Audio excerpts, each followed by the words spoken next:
Nós, terapeutas, além de a gente viver a vida com os nossos desafios, porque nós somos humanos, nós temos as nossas questões, os nossos traumas, os nossos processos de traumatização, como se não bastasse, a gente ainda escolhe se sentar num consultório e ouvir história de trauma o dia inteiro.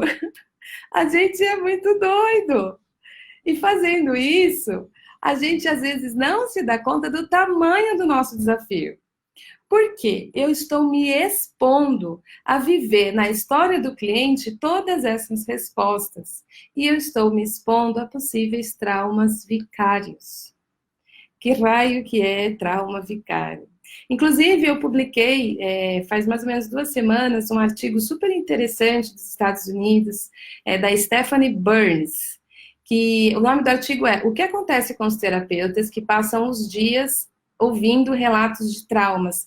Procura aí depois no Facebook, quem tiver interesse de ler, tá bem legal esse artigo. E aí ele traz esse conceito do trauma vicário, que é o trauma que acontece por exposição, ou seja, você não está vivenciando em primeira pessoa, mas você está vivendo no lugar. Se você pegar a definição de vicário, é o que substitui outra pessoa ou coisa. Tem até um termo que chama sacrifício vicário, que se refere ao sacrifício exploratório, como, por exemplo, o que é conhecido, né, de Jesus ter morrido na cruz, no lugar das pessoas, do ser humano, etc. Tem essa expressão também da teologia, que chama sacrifício vicário. Ou seja, o trauma vicário é esse trauma indireto, que o meu sistema nervoso se sente vivenciando aquela experiência. E ele pode fazer o caminho e não se completar. E aí você faz isso uma vez, você faz isso 2 vezes, você faz isso 3 vezes, sem perceber. Porque, muito provavelmente, já tem aí um padrão de traumatização. E aí, você pode estar, ao se expor no seu trabalho, a ouvir as histórias. E quem trabalha em consultório sabe o que a gente ouve. A quantidade de histórias, olha, já ouvi cada uma, assim, do coração doer. Quando a gente se expõe a um trabalho como esse, nós precisamos, como profissionais dessa área, ter muito, muito, muito cuidado com a gente.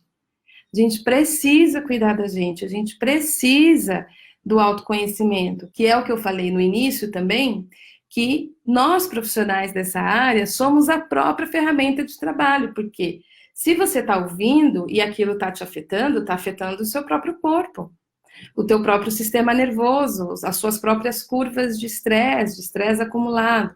Se você não descansa o suficiente, se você não dorme o suficiente, se você não come bem, se você não faz os seus trabalhos internos, então você também está ficando mais vulnerável no sentido de exposto a uma possível traumatização indireta devido ao nosso corpo ser assim. A gente tem essa empatia profunda e às vezes a gente não sabe estar com o outro e se manter em si mesmo, ou estar em si mesmo e estar com o outro, de maneira a permitir que o nosso organismo seja capaz de processar as experiências vividas. Então a gente ainda tem esse temão do trauma vicário para olhar como profissionais dessa área.